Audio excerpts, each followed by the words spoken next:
Afternoon. I'm Phyllis Khalifi, President and CEO of the Children's Forum in Tallahassee.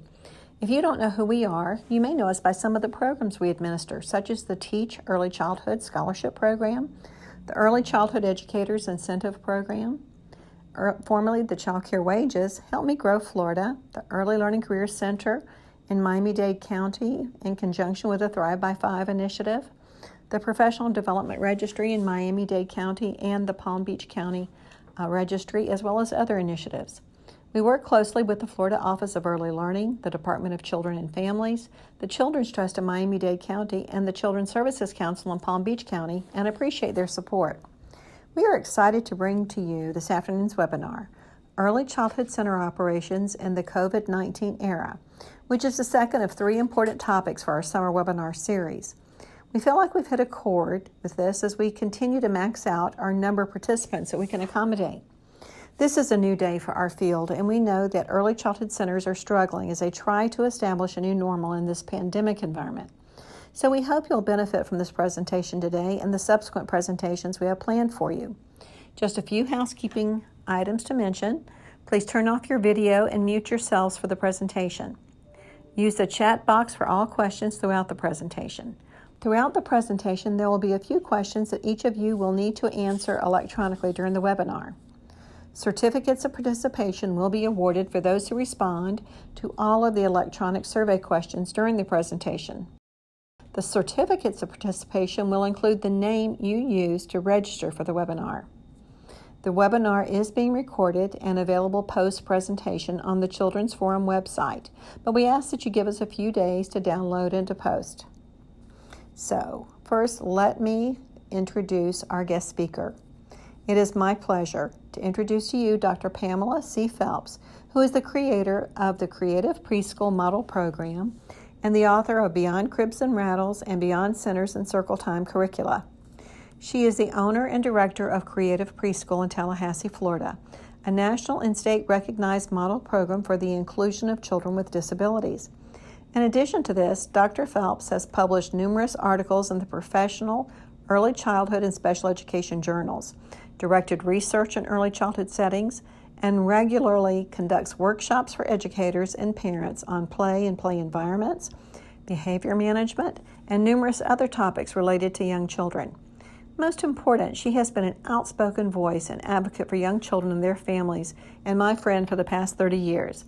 If you've attended the One Goal Summer Conference in Tampa that has been held for the past almost 35 years, no doubt you've seen Dr. Pam or attended one of her many excellent presentations. I always learn from her as well. It is my pleasure to welcome her today and thank her for her willingness to do this webinar for us because she truly cares.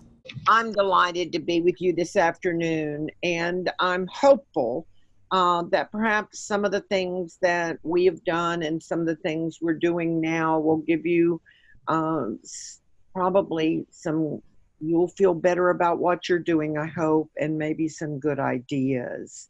Okay, so the first poll question is up. So please indicate whether or not you have implemented safety precautions for families, staff, and children. Looks like everyone is doing some things, Dr. Pam, so that's good news. It is good news. It makes me feel a little bit happier. I'm going to go ahead and get started now. I wanted you all to realize that we closed. A lot of programs were probably braver than we were, and they stayed open.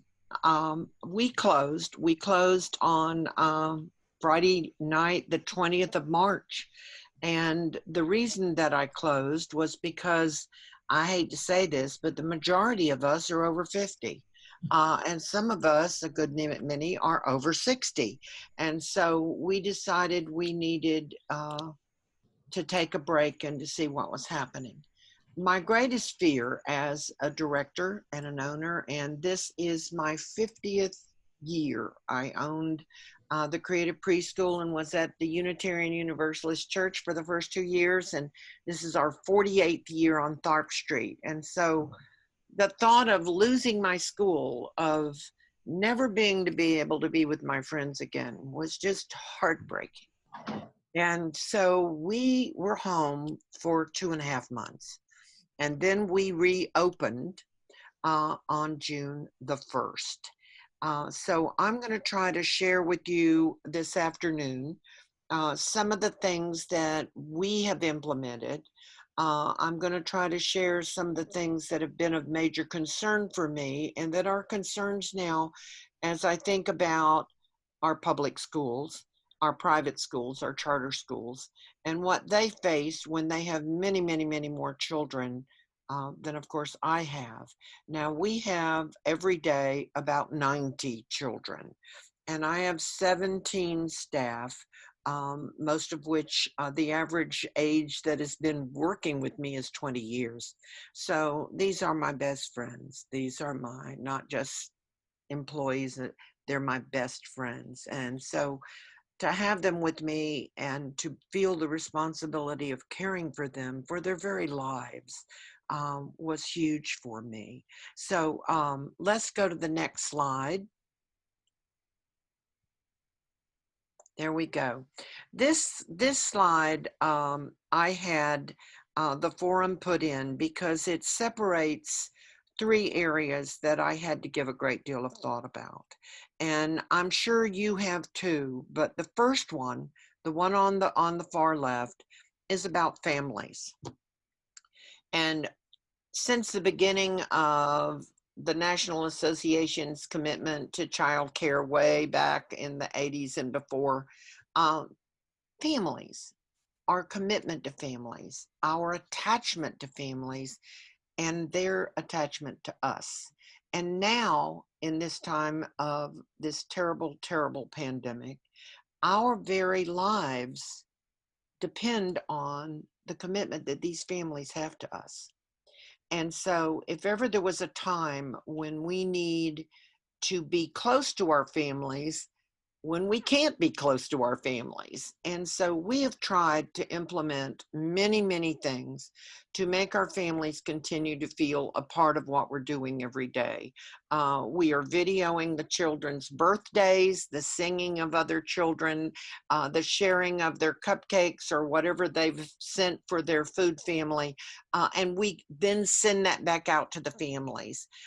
We are having Zoom nights where we are sharing about our next year's VPK, our babies coming from the baby house who are moving to the big school, and also our kindergarten, so that we're trying to do the things that we've always done and to stay in touch. Have given, which I've never done before, my personal cell phone number out so that families can call me. And of course, they can email me and they can text me. And I'm getting daily calls about their concerns. And I'm trying to be available because my life depends on how much they care about me and how much they care about these teachers. So if ever parent involvement was difficult, it's now, but it could never be more important. And the second piece that I think we all need to think about right now, for example, I would love to hire another person, another pair of hands to kind of help me with these busy, busy days. But how do I bring somebody I don't know inside the family? The teachers also have to be committed. They have to be committed to one another. They have to be committed to the program. And someone that I might just hire, I don't know where they are on Saturdays. Everybody they come in contact with, I come in contact with in one way or another. And so that staff, the caring for the staff, the nurturing of the staff, the making the staff feel how valued they are. And one of the things I was very lucky to do, I made a loan the first month we were closed to make sure that I could cover all the salaries and all the bills. The health care was the biggie. But then I was lucky to have a family that helped us to get a PPP loan, which enabled me to pay this staff. And so, you know, this staff and the commitment that I have made through the years to them has always been evident. And so every day that I come to work, I very, very safely place my life in their hands.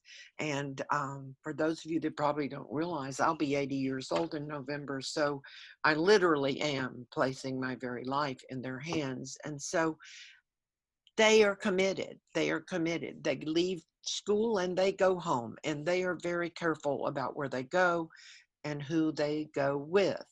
And then I'm going to spend most of my time today talking to you about the kinds of things that we do to ensure the safety of these children once they're here. Now, they're going to come here and bring with them every place they've been, everybody they've been with. But once they're inside the building, then my job and the staff's job is to keep this building as safe as we can. So, heaven help that one of us or one of the children comes down with this virus, that we will be able to limit the exposure to one another and to the children. So since the very beginning, we have undertaken a number of things that I will share with you. And I'm going to use the schedule of the day to kind of place these activities in a logical order. Now, we open every day at 7:15 and we close at 6. And we are caring for infants all the way through children who will be entering our kindergarten in the fall. So we can go to that next slide. Now, one of the things, I put this sign up. I was one of the early proponents of masks. I have worn a mask and now I have a face shield, which is kind of silly, I think, but I did wear it in Costco the other day and people stared at me, but I don't go anywhere except into Costco at 5:30 on Sunday afternoon when no one's there, and I feel fairly safe. But I did wear my shield. But early on, I decided about the masks. And as I show you slides, you're going to hear me say other things about masks. I called a plumber this morning. And when I was talking to the people in the office who were going to send him out, the first thing I said was, and I will expect a mask when they come into our building. And I limit where they can come into my building too. So I'm very, very careful. The first week we were open, we had several parents who came in the gate and up the stairs to sign in their child, and they didn't have a mask, and I sent them back out. And I'm saying that because if you make a rule and you need to think about what your boundaries are, you need to make them and you need to stick to them. I threw the UPS man out last week because he got out of his truck and came in my gate without his mask. And I just said, throw the box down and get out. We've got to be very clear, and I don't understand why there's the big argument about the masks. I don't like them. I breathe too much carbon dioxide and get dizzy. But I'm going to save my own life, and I'm going to save the lives of those around me because I care for them. So we have these signs, and they're posted all outside. Okay, we can go to the next one. Now, every morning, and I know you have your own method of doing this. We're in an old church, and so in the morning, we pull this table out. You can see the sign-up sheet there, the school readiness notebook for the parents who are school readiness. I put out a bulletin on our emails that go out from my parent group asking about masks. And I had 5 grandmothers who came forward and who have made us a marvelous array of masks. So as children come in the morning, our parents distance as they come up the stairs. If someone is signing in, the next parent stands at the bottom of the big staircase and the next parent is outside the gate. And they come up, they get their mask, their parent signs them in, and we take their temperature. I have turned away several children.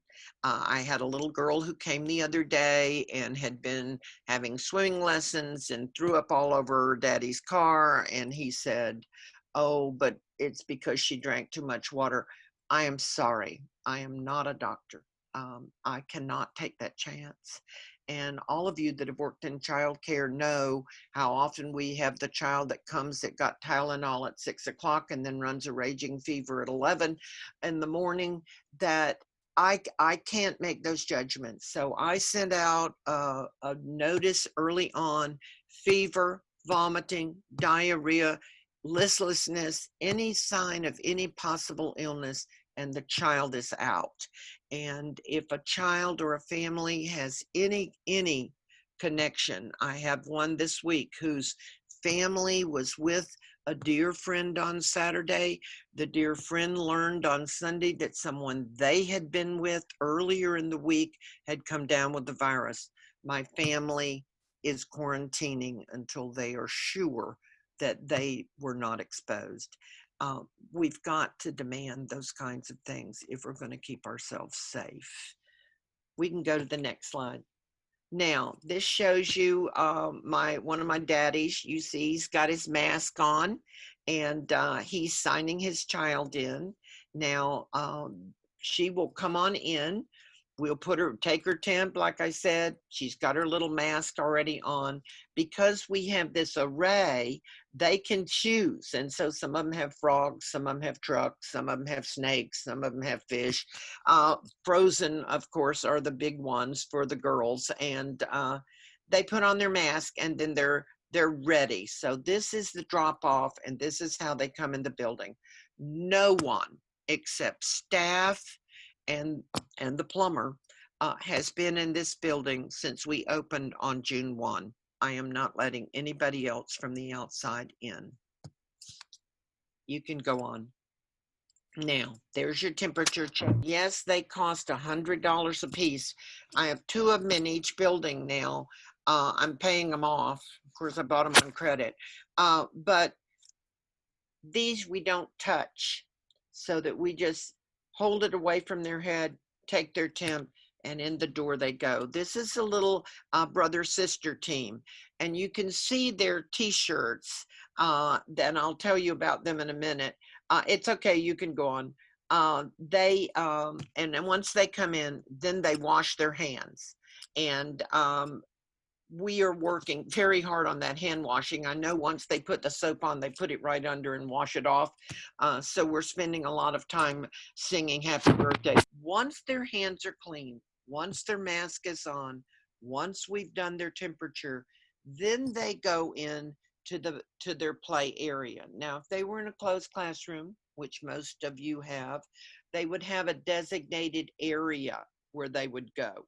Our children are in that open big area. So every morning when Susie Brooks comes in, she places a laminated piece of construction paper of each color. And the colors denote the t-shirts that the children wear. Now you can move forward. Now, see the sheet there on the table. When these children, and after really 2 or 3 days, they had this. They come in, we rotate them so that they can play in a different area. They're not having the same toys every day. But they come in, the greenies have their green shirts. I had t-shirts for every group. We have 6 groups and 6 colors. And so when they come in, they know where they're going. And these children have done superbly in learning to stay with their friends, and they understand. And some of these children are just barely 3 by the hair of their chinny chin chin.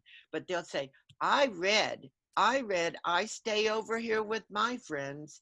And even though we're in a great big room, they stay in their area.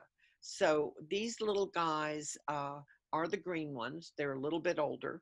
I call them the greenies. And so they come in, as their green friends come in, they join them, and they play in that early morning time when everybody is arriving before we have breakfast. Now see, we've moved the green sheet now because we've got obviously children there, and they would know, and they come in and look for their group, and they move right in.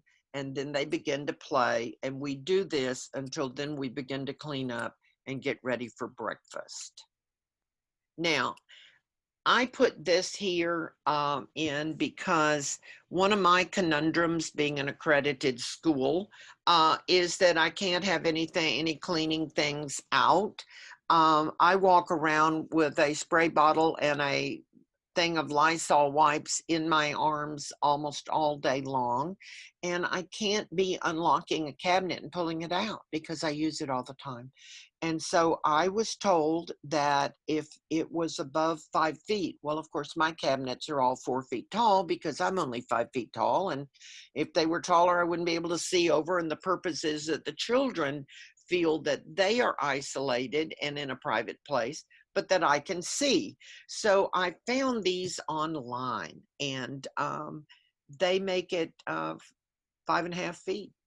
And so we keep the cleaner up in the top. And I've had some providers say, well, I can't afford those things. But we use a lot of Clorox, and I know Clorox ruins your clothes, and I ruined an apron the other day, but I'll wear it forever with its big bleach spot on it. It denotes that I'm working. But, you know, if you buy a gallon of Clorox, you can make a gallon of disinfectant with a third of a cup of Clorox bleach, not cheap bleach that has been watered already down, but real Clorox bleach with a gallon of water, and you've got a whole gallon. And you can buy a gallon of Clorox for less than $5. So if you have to, use Clorox. In fact, Clorox is probably one of our very best disinfectants. But we keep our things up high, and we keep them where they're readily reachable. And so I have 3 stations like this in the main room so that can be grabbed and used all the time. Now, this shows you some little guys at center time. And people keep saying to me, oh, they won't wear masks. Oh, they won't wear masks. Ours wear masks. These are just very little 3s. They turned 3, one of them in the spring, and 2 of them actually in the past 2 weeks. And they gladly put on their masks and they wear them. And sometimes when they slip down over their nose, you know, we'll say, pull it up over your nose, and immediately it's pulled up.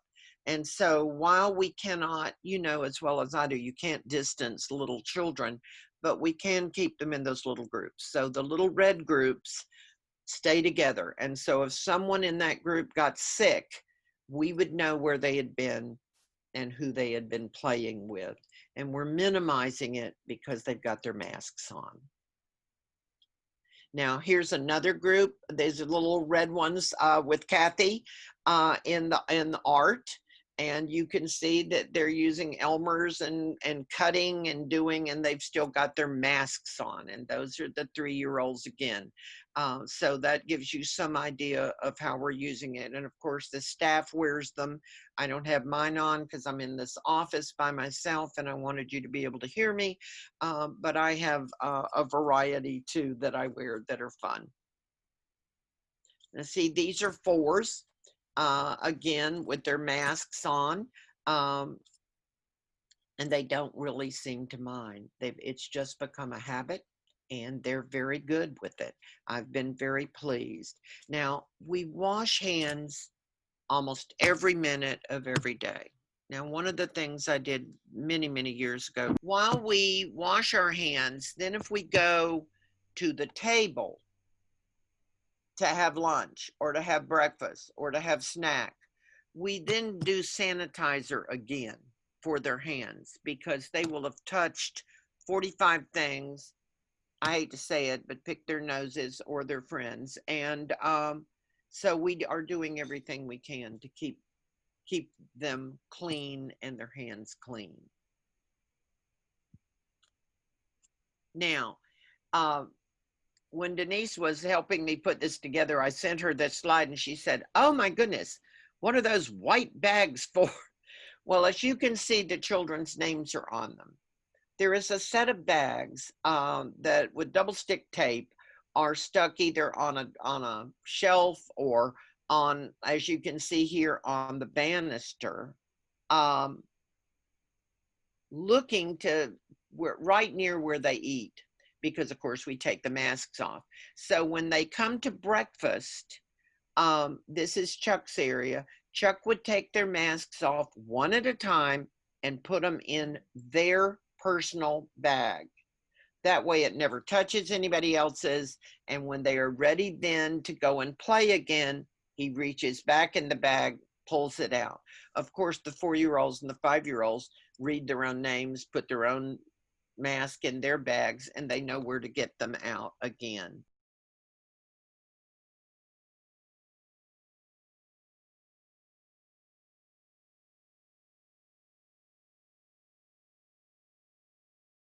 They're the 2.5s. I'm putting the masks on them. If any of you have been here, you know we've got a special building where the babies are and the toddlers. And then at 2.5, they come across to the big school. And so the ones who are visiting at the big school that are 2.5 now, they come over for the morning. They have their own color. They are not mixing with any of the other groups, which makes me sad because that's what we've always done, but we just can't. But that's when they begin to wear their masks, and they're doing very, very well.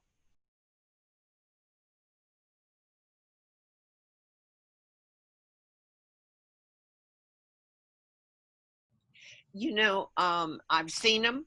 I do not have any. Uh, I think that it's a wonderful idea.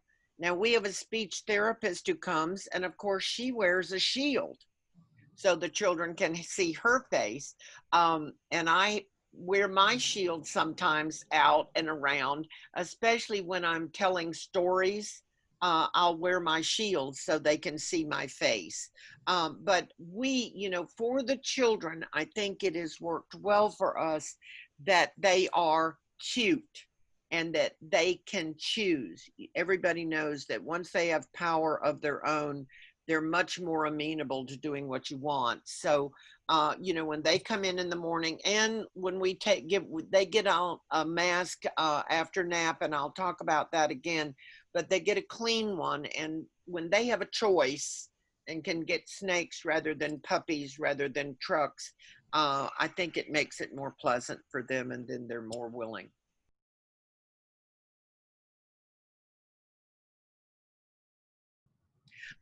To be perfectly honest with you, I have not, because they're not messed up and nobody's been sick. The mask just drops in now. If somebody were to get a cold or somebody were to throw up or somebody, they would all be cleared out and new ones would be put up.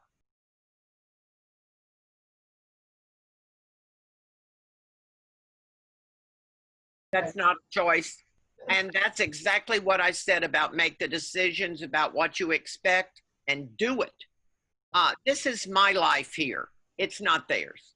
Yep. And I made these boundaries before I opened. I put them in writing. I put them on the website. I sent them out on the email. That's the deal. It's like coming in my gate.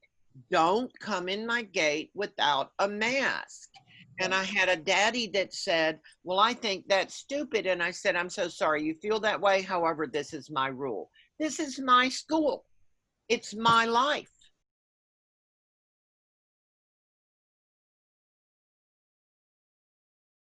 Oh, yes, that's their group. And let me just tell you, uh, I, for years, every other year, we've gone to the Jacksonville Zoo with the 4s and the Ks. And one way that I've always kept track of them is we've had the little green set and the little red set and the little blue set. And so I could look across the zoo and see where my children were and know that they were safe. So when this happened, I was just sitting at home and I said, I'm going to get t-shirts. And I did buy the original set. I bought 2 for every child, just like I had money. But I have them printed. They have Creative Preschool on them. They do not have to wear the t-shirt every day, but they have to wear the color. So I have a little girl that comes in a purple dress every day. And she has a flowered purple dress and a plain purple dress, but she's in the purple group. And I don't care as long as she's purple. Because that, again, if they're on the playground, I can look and see, hey, there's a greenie that's going over into the blues. And it didn't, they're able to see it. Color means a lot to children. So they are always in that color group. Now, in the late afternoon, when Susie Brooks goes home and Laura goes home at about 4:30, we still have probably 3/4 of Susie's group of 10 and 3/4 of Laura's. They get divided at that time, but they go to the same group, the same children every day. And the reason is if someone gets sick, I know who's been together. So I'm going to know who's possibly been exposed. So yes, they stay in their little color groups, and they are very good about it. We have the light blues and the antique blues and the reds and the purples and the greenies and the yellows.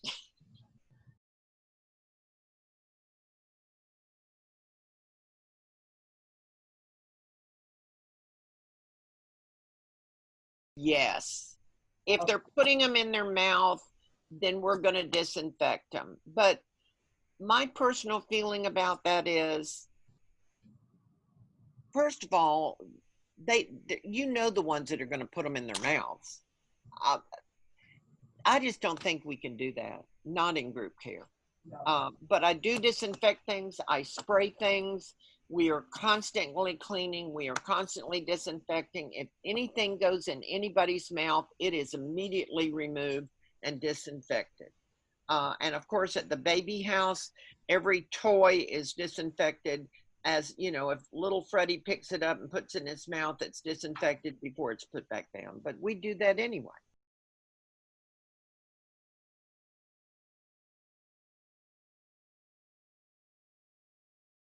I am so lucky that I lowered the numbers of children that we would put in these buildings probably 10 years ago, because it became harder and harder to find really people who really wanted to do what we do. And we have been together so long that it's hard for somebody to come. So these buildings, we're licensed for a whole lot more children than we take. So in this big building here, the big school, we have about 56 children, which is really all I want. I want 6 groups of 10 with these little guys. If I can have a group of 8, then I'm happy. The baby house is the same way. Their groups have always been a group of 6 and the ratio of 1 to 4 with an extra person in the baby room. So we have not had to lower. I have friends who have centers who have had to lower the numbers of children. If I did not have the space I've got, I would have to do that, but I have not had to.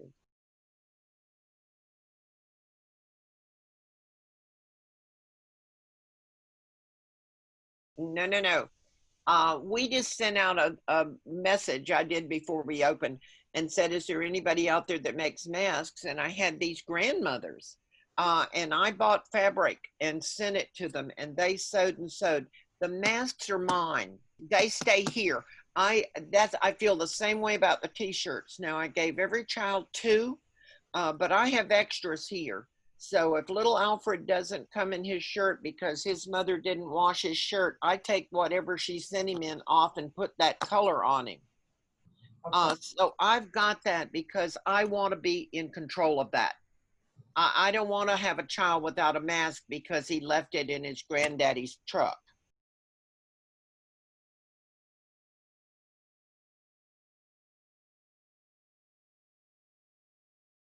They are, and they are special. And I've been very careful about where they are, and they wear masks and they wash their hands when they come in the door.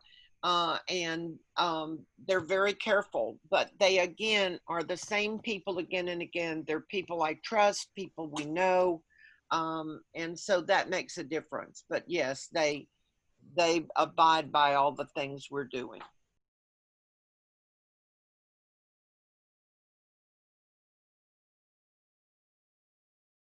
Yep, we've got them. And with the water tables, We've always put Clorox in them. We continue to put Clorox in them. I spray now, I will tell you, back to the disinfecting. When the green group leaves one of the bathroom areas, one of us goes down there, cleans every toilet, cleans the handles on the toilet, cleans the handles on the sinks in the bathroom. And we're doing the same everywhere we go. And if they are sensory things, we're washing our hands before we go to play in that area. We've got the sanitizer. If it's water, we're putting Clorox in it. We're doing all of those kinds of things.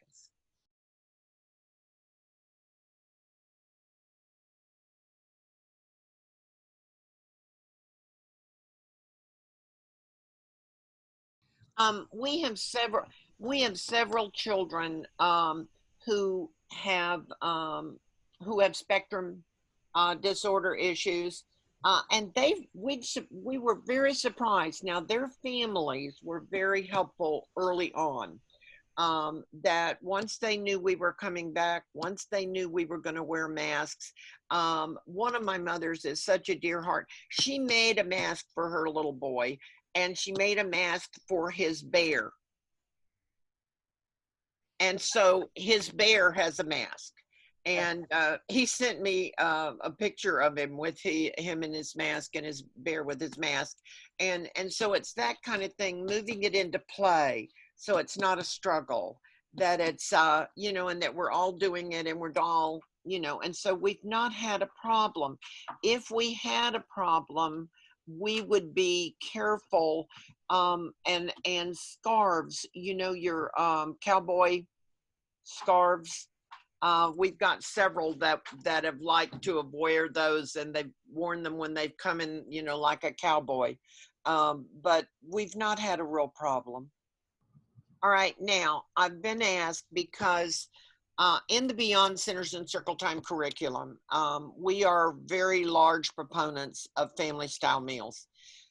The whole thing with family style meals is really giving the children the power. Now, the power to choose, the power to decide how much primarily. And in the midst of this, of course, they can't serve themselves and they can't even pour their milk anymore, that we're all having to do it. But I put a few of these pictures in so you could see we are still serving the food in covered containers. As if you look at Susie's red bowl right there, you can't quite see it, but I can.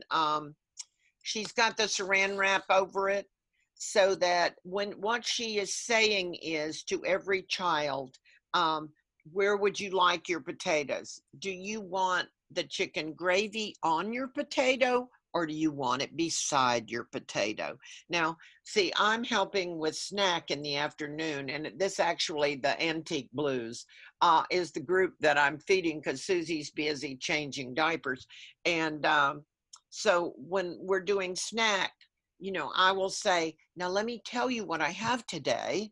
And I will say, I have apples, I have oranges, I have cheese, I have this, I have that.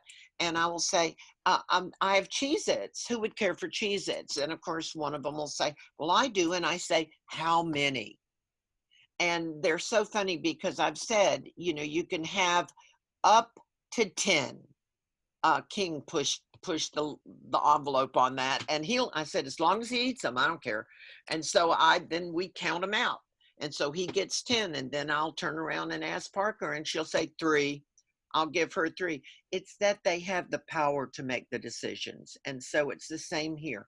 Do you want a fair share of potato, or do you want just a little bit? And so, but we cover the food up. So God help that someone coughed or sneezed. And then Susie's the only one that touches the food, and it goes to their plates. And of course, this is the same group of children that eat snack together, lunch together, breakfast together, play together. They are an isolated group within this larger community. And see, now these are Laura's, and these are our 4s. And the little girl in the white she is one of our older children who was with us, and her mother had an accident, and Daddy called me early in the morning. They had been quarantined. She had been nowhere. And we trust this family a lot. And so mother had to go to the hospital very quickly. And so we just said, please bring her. And so she joined the group where her brother was. So, but you can see the yellows, and then the light blues are on the other side of the room. Now, when they leave that table, to go to another center, to go outside, one of us disinfects the entire top of that table, every chair, the bottom of the chair, the back of the chair. We disinfect, and they're put back in place so that if another group comes and plays at that table, it's all disinfected. Now, this in terms of laundry.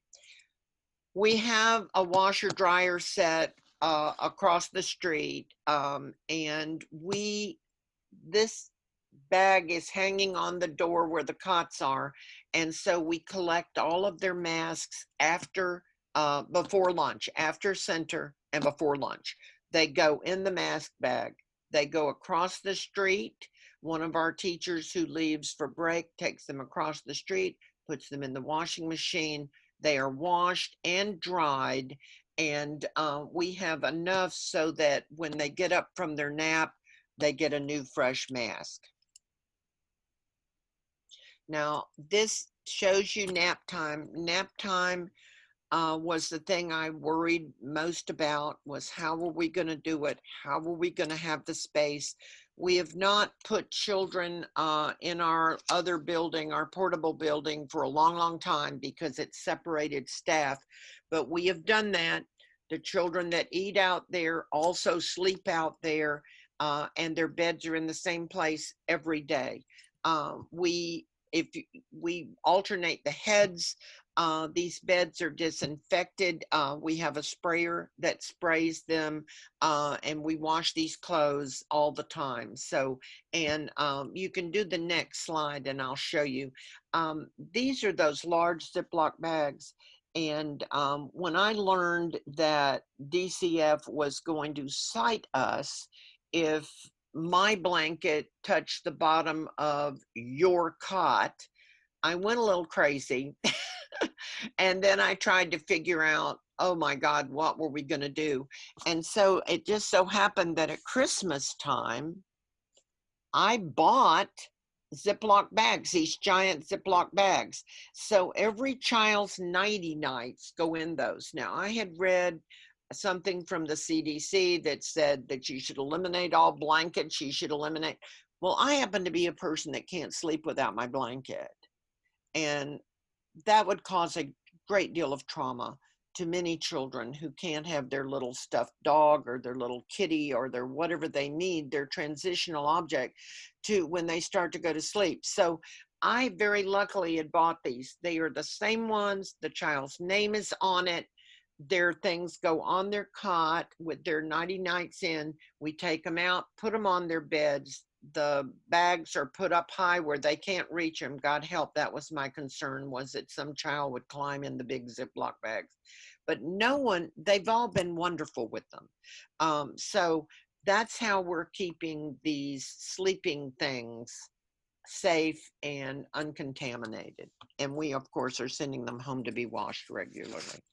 Now, I put this slide in for outside just to show you, and we do have a big playground, but it doesn't matter, they're still separate. You can see the light blues over, you can see the little oranges, they're the baby house friends on the slide. They all play in a different area. We go out after breakfast, and they're out there playing in their tiny group to have a gross motor time before we go into centers. Now, we do have centers that are still in the yard. Susie's Ferry Playground is open during center time. And of course, Sandy has a huge fluid play area on the treehouse deck.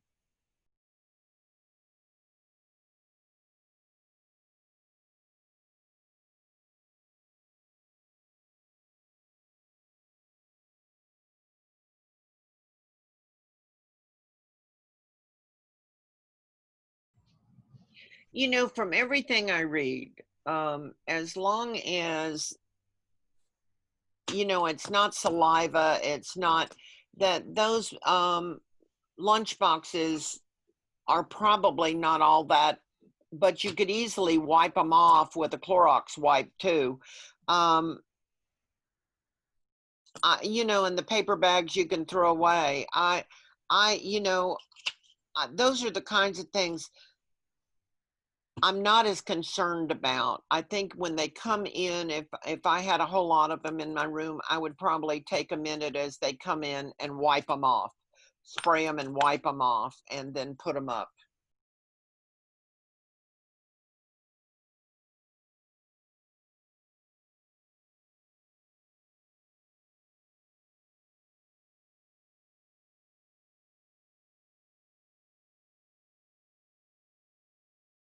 Because of how we are, and have always been, Chuck is going to come in contact with all of the groups. Now he's got a primary group. That's the group he feeds. That's the group he's on the playground with. That's the group he does snack for. That's the group he puts down for nap. But during the block center time, he will have the greenies, he will have the yellows, he will have the reds, but they are all together. And of course, he has his mask. You know, we wash our hands all the time, you know, but no, we're gonna move around.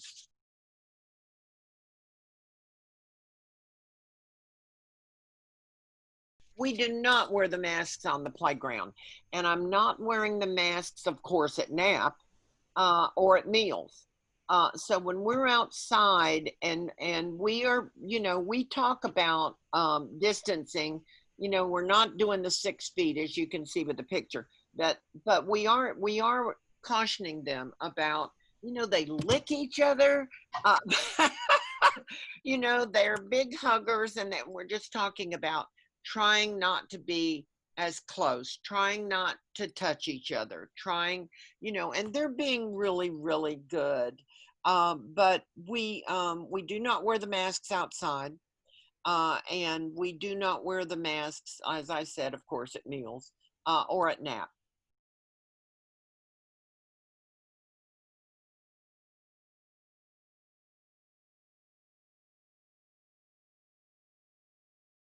You know, that is not an issue that I have to face. But if I am mixing groups, I'm going to do what I do when Susie and Laura leave. It's going to be the same children that are going to go to the same mix, so that it's not hazard, you know, it's not just haphazard.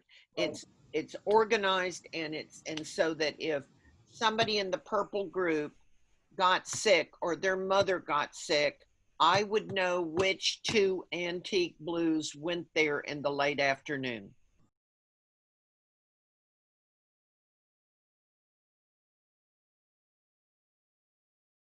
Oh boy.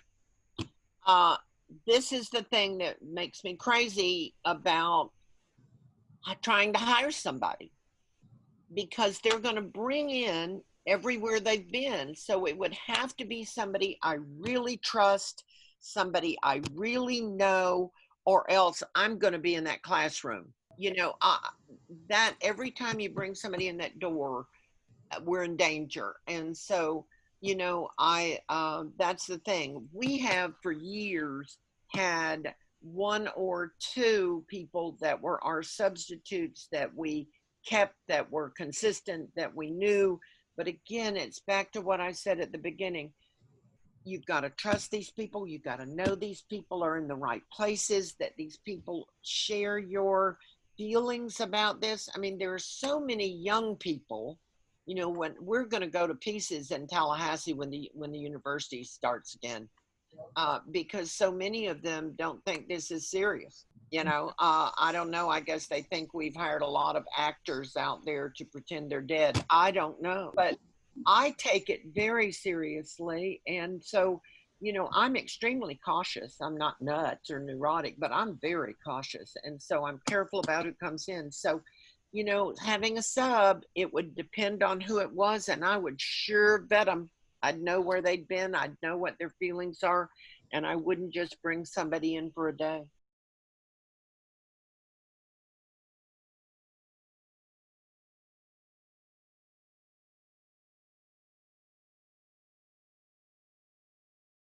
I've got my mask on. I'm making sure that my face isn't in their face. You know, I had one the other day that was crying. I sat him on my lap with his back to me, and I wrapped my arms around him, and I laid my head on my cheek on the back of his head. Um, I just use common sense and not getting in their faces. All right, now you all may have some of you some kind of a system, so you know when those mommies and daddies come up on the steps, but we don't in the afternoon. So we have purchased this inexpensive set of walkie talkies, and so we know where the children are playing in the afternoon, whether they're on the deck with Gloria or whether they're in the portable or what. And so we, 3 or 4 of us have walkie talkies, and we call the parents wait on the steps. And so when the children are called, they come back in the building, they take off their mask at the front door, they rewash their hands so that we're not taking our germs outside the door, and their families wait outside. So again, nobody is coming in the building. We try to make contact with these parents. Now we're distancing, but we try to make positive comments and to let them know, you know, that we're here and that, you know, that their child is safe, although they do know that. But we've had a number of families state how sad they feel because they can't be in here. Because, see, we've always had such a collegial environment where mommies and daddies wandered in and out and ate lunch, and, you know, which we just can't do. And so there's a sense of loss. Now, here we are washing our masks again. So you see in the afternoon, they go back over. The one thing that we really feel strongly about is that these masks don't lay around. That once we take them off, they're in the washing machine as quickly as we can get them over there and get them in. And it's the same in the afternoon, so that they're fresh washed, fresh. I know Kathy comes in the morning by 7, and first thing she does is go over and get the new masks out of the dryer, so everything's fresh. We don't leave things laying around where they can, you know, we can spread stuff. Now, here we are washing our hands again. You see my little Amelia. Now, we use those big old shampoo bottles of hand, you know, the disinfectant soap for their hands, because I just got tired of filling all those little bitty bottles. So we have the big bottles but we are washing those hands all the way through every day. And the children, again, have just seemed to have just magically fallen into the routine that they know what to do, and they're doing it, and they're doing it willingly. Now, here's the sign out for going home. We keep a hand sanitizer out there for our families, and we squirt it on the pens and the pencils all the way through the whole process. The notebook on the right is where parents write us notes, so that if one of them is going to the dentist and needs to be ready at 10 o'clock, then they would write that in the book for us and we would know. Or if they're not going to be here the next day. Now, one of the things that I have asked is that our parents be smart about where they go. And I wrote a rather lengthy statement about the fact that our lives were really in their hands, and that we needed them to pay attention to where they went. And like, I had a dad that came this morning, and he said, I just want to know if you're going to expect us to quarantine for 14 days. We're going to my mother's cabin up just up into North Carolina. And I said, you know, how are you going to go? And he said, we're going to drive. He said, we're going to carry our own food. We're going to be very, very careful, and we will not be around anybody. The cabin is, you know, ours, and it's in. And so my thing with him is, then you just be careful, and you be cautious.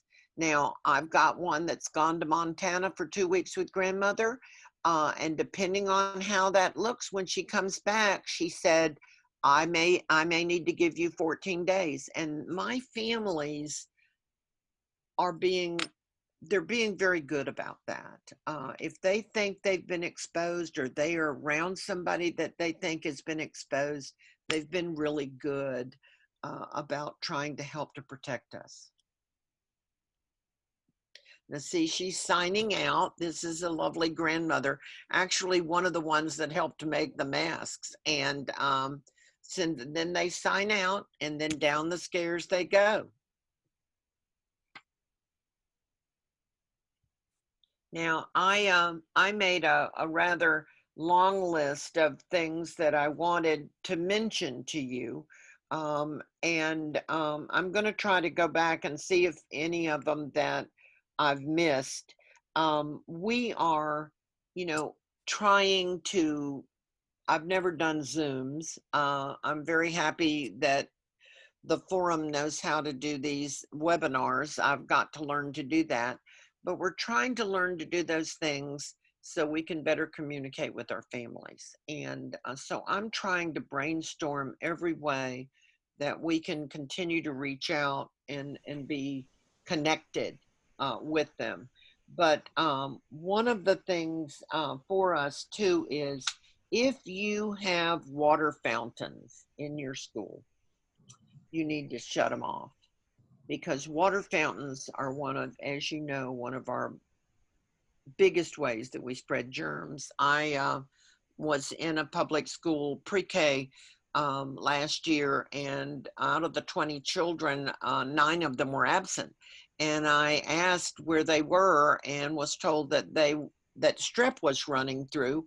And as I was talking to the teacher, I saw this child go over and get water out of the water fountain. And of course, he licked the whole water fountain. And I went, oh, yeah. So, you know, we use water vats. Our children love the ones that you might buy for one of your parties that put the frozen column in the center, and Susie puts food coloring in it. So it's a different color each week. Sometimes we, you know, float Easter eggs, and we float goldfish, and we float, but we use paper cups. And so that's a big thing, is using paper cups that can be thrown away. And I know that's an expense. We buy cone cups and use them so that we are not spreading germs from those water fountains. And we do use the sanitizer, like I said earlier, in addition to washing, because they're touching everything the minute they go. Now, one of the things, and this is something that when people have asked me about opening the public schools again and opening some of the charter schools, the one thing that I think is we have got to be non-hierarchical. And what I mean by that is I can't have a certain set of jobs that are different from your set of jobs. We all have got to do everything. I disinfect toilets, I disinfect tables, I disinfect chairs. I wash the masks if that's what's needed. That we all have to be willing. And I've been in settings, and I've been in settings recently where people say, well, I don't change diapers. Really? Well, if we're going to survive this, we're all going to have to do everything that's needed, and we're going to have to do it over and over and over again. And someone said to me the other day, and I thought this was long gone out of the past, but that we do have places that are still using the same cloth to wipe several children's faces. I almost had a stroke. That we've just got to be very, very careful about that. And not be nuts, but to be careful and to be wise. We're emptying the garbage cans often, a lot more often than we used to. We're doing that. That things like cleaning the front of the sinks, cleaning the sink handles, like I said a while ago. You know, I never thought about, you know, I've always cleaned the bathroom, but I've never thought about cleaning the flusher. We're disinfecting all of that. all the time. Anything that anybody's hands, we push down on the soap dispenser, we disinfect it. Every time we disinfect the bathrooms, that we have gone through these buildings and thought about every single thing, not just the doorknobs, not just, but all of that, and cleaning it all the time. We also have again, we're very lucky. We have a family that cleans, that's what they do. And they've come for several years and done our carpets. I used to have the carpets all done quarterly. I'm having to do them every month. These carpets are being done. And I made an agreement with them actually just yesterday. They have a new spray system from the CDC, and they will be coming in these buildings every Friday and spraying everything, the rugs, the shelves, the blocks, everything, just as that extra precaution. But I'm not sure I could do that if they weren't one of my families, because everything costs so terribly, terribly much. And I know you all realize that. Now, I want to be able to answer anything. If I've missed anything, um, just feel free.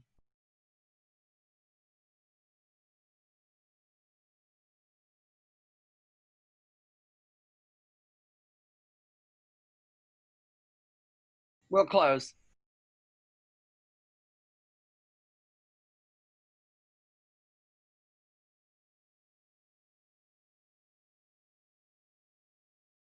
They're out. And I've already written that down. That's what, when I said to you, sit down if you already haven't, and think about all of these things, put them in writing, and make sure people know. See, I said, if you have been near someone who then discovers that they have been exposed, I am going to ask for a 14-day quarantine.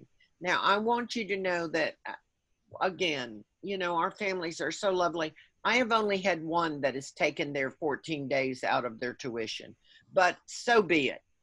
I cannot have that child come and then, daddy come down with it, and then, here we go. So we have made that decision. If someone in our immediate family, and we have, since we've been open, now closing in on the second month, we've probably had 7 or 8 families that have had some kind of exposure.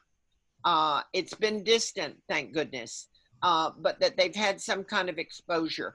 One of our families went to dinner with a dear, dear friend. Very quiet, very closed little thing. Their children played with their children. And the woman had been exposed earlier in the week, didn't know, and came down with it. They were quarantined for 14 days. We just can't run that risk. And so that's what we're asking for. And if somebody in the building, if we have a child, then we're going to have to close and take 14 days.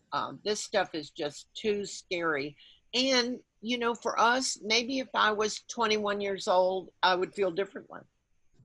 But I don't know. And like our Tot, Kathy's daughter works for the public school. She's been here all summer helping us, thank God, because she can disinfect tables faster than I can. She has asthma. And so you see, so many people have those underlying conditions that you get this mess, and heaven helps. So, we're going to err on that far side. And we're so mixed in terms of, if somebody at the baby house got it, it's going to come all the way across. Now we're limiting who comes in this building from the baby house, and we limit who goes over there so that we're not cross-contaminating. But if we were to have somebody at the baby house that came down with this, we're going to have to close both buildings because we have siblings. Probably a third of our children are sibs, that we've got a child in each building.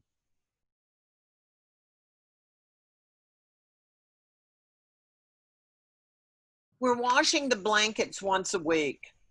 because they're in those Ziploc bags, I feel okay. Now, if they get wet, you know, if you have an accident at NAP, if, you know, you blow your nose on it, you know, whatever, then we're going to wash it. But if it's just a typical day in the neighborhood, we're going to wait for the weekend.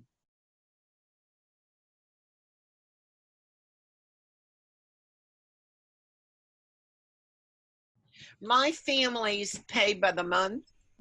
And what I have said, you know, because if you need it, and see this again, you know, if you've got a family that's, I've got one, well, I'll tell you, I have one that pays by the quarter, and they paid us actually for April and May when we were closed because they paid by the quarter, and when we opened again, she called and she said, I can you help me with this? I paid for April and May and you were closed. And she said, we're having a hard time. Daddy lost his job. I just moved that money forward for them. I was able to do that because I had the PPP loan. I've said to my families, we need the money in order to maintain the health care for the staff, in order to maintain their salaries. But you know what you need, and we will try to do that. And so I've only had one parent that took their money out.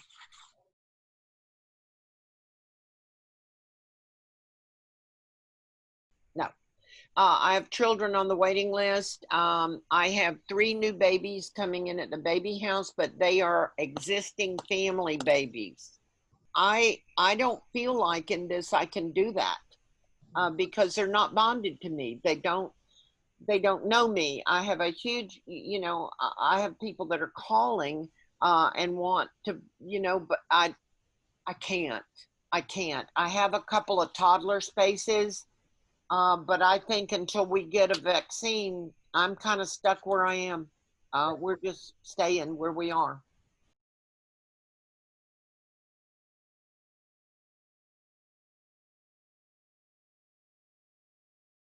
The babies, you know, the baby room is our baby room. We have 8 babies. It's the same people that are in that baby room. We're not letting the mothers in. One of these new mothers is coming because there's a little group that's moving out, and so it's making room for these new babies. She's going to come to visit with her baby, but she's going to sit in the screened porch with Patricia. I'm not going to let her in the building. And, you know, we want the baby to know the teacher. We want the teacher to see the baby and to see how the mother responds to the baby. So we know what modality it cues with and those kind of things. But we're not letting her in the baby room.